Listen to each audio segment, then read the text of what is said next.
حکومت کشور طرح تغییرات و ایلاوه‌ها قانون‌هایی که در مورد گرفتن پاره هستند آماده و به پارلمان پیشنهاد کرده است. موافق این طرح من بعد آنهایی که هنگام گرفتن پاره دستگیر می‌شوند با پرداخت جریمه پولی آزاد کرده می‌شوند. مبلغ جریمه را باشد موافق این طرح قانون سود معین می‌کند. در حال حاضر موافق ماده 319 کودکس جنایی متهم شدگان با گرفتن پاره را از 5 تا 12 سال زندان تهدید می‌کند.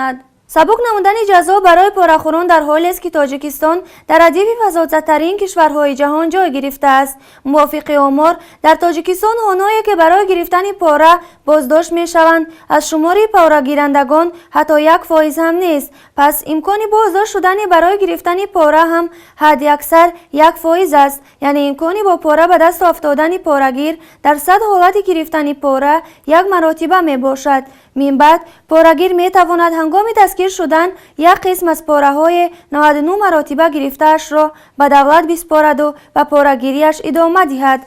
حالت‌های وظیفه‌های بلندتر گرفتن آنهایی که با پاره دستگیر شدند هم در تاجیکستان کم نیستند. مثال آخرین آن را می‌توانید در سامانه تاج نیوز با سرلوحه کادرگدایی در اسفره جستجو نمایید که چطور نفری که با دزدی اموال دولت گناهکار دانسته شده بود به مقام جانشین رئیس شهر اسفره رسیده است.